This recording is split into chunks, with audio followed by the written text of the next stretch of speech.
নমস্কার, আপনারা দেখছেন ডেইলি টক নিউজ। আমাদের চ্যানেলের পক্ষ থেকে আপনাদের সকলকে জানাই স্বাগত। বিনামূল্যে স্বপ্নের বাড়ি পেতে ডেইলি টক নিউজ চ্যানেলটিকে সাবস্ক্রাইব করতে হবে। আমরা সবাই চাই আমাদের সাধ্যমতো একটা স্বপ্নের বাড়ি হোক।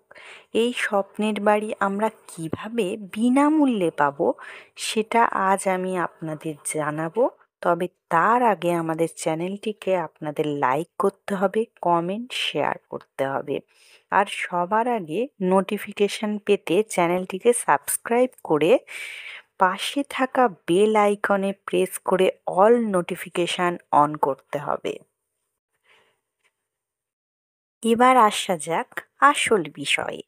আপনারা কবে থেকে বাড়ি করার জন্য টাকা পাবেন, কত টাকা পাবেন, কারা টাকা পাবেন, কারা পাবেন না, কিভাবে পাবেন, সব আমি আজ এই ভিডিওর মাধ্যমে বিস্তারিতভাবে আপনাদের জানাবো।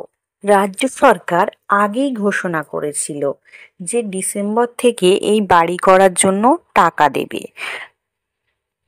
এখন সেই কথা মতোই ডিসেম্বর থেকে টাকা দেয়া শুরু করবে রাজ্য সরকার। সমতলের যে পরিবারগুলো আছে সেখানে 1,20,000 করে টাকা দেয়া হবে, আর প্রত্যন্ত এলাকার পরিবারগুলোকে 1,30,000 করে টাকা দেবে রাজ্য সরকার।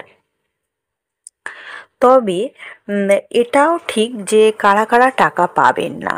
যাদের 3 বা 4 চাকার গাড়ি আছে বা 3-4 চাকার কৃষিজ যন্ত্র আছে তারা কিন্তু টাকা পাবেন না। যাদের মাসিক আয় 15,000 টাকার বেশি এবং ইনকাম ট্যাক্সের অধীন যে পরিবারগুলি আছে এই প্রকল্পে তারাও টাকা পাবেন না। পাশাপাশি এটাও ঠিক যে যাদের 2.5 একর বা তার বেশি সেচযুক্ত কৃষি জমি আছে বা যাদের 5 একর অসেচযুক্ত কৃষি জমি আছে তারাও কিন্তু টাকা পাবেন না।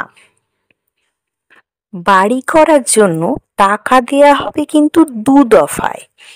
প্রথম দফায় 60,000 টাকা এবং দ্বিতীয় দফায় বাকিটা দেয়া হবে। আর টাকা কিন্তু আপনারা সরাসরি পেয়ে যাবেন আপনাদের নিজেদের অ্যাকাউন্টে। 21শে অক্টোবর থেকে 30শে অক্টোবর পর্যন্ত বাড়ি বাড়ি গিয়ে সমীক্ষা করবে। আর ক্রস চেকিংয়ের কাজ চলবে 14ই নভেম্বর পর্যন্ত। 21 থেকে 27শে নভেম্বরের মধ্যে বিডিও অফিস, এসডিও অফিস আর জেলা শাসকের অফিসের সামনে এবং ওয়েবসাইটে তালিকা থাকবে কাদের, যারা নির্বাচিত তাদের নামের তালিকা দেয়া হবে। কারো যদি কোনো অভিযোগ থাকে তাহলে সেখানে তারা জানাতে পারবেন। 13ই ডিসেম্বরের মধ্যে জেলা স্তরের কমিটি তালিকার অনুমোদন দেবে। আর 21শে ডিসেম্বর থেকে টাকা দেয়া শুরু হবে এটাও জানা গেছে। তবে এটা ঠিক যে একমাত্র তারাই টাকা পাবেন যারা কিন্তু আবাস যোজনা প্রকল্পের আওতায় আছেন। আর আপনারা কিভাবে জানবেন যে আপনারা আবাস যোজনা প্রকল্পের আওতায় আছেন কি না? সেটি জানতে হলে আবাস পোর্টালে আপনাদের নাম আছে কিনা সেটা চেক করে দেখে নিতে হবে। বন্ধুরা, আমার ভিডিও যদি আপনাদের ভালো লেগে থাকে তাহলে এই ভিডিওটি অবশ্যই শেয়ার করতে কিন্তু ভুলবেন না।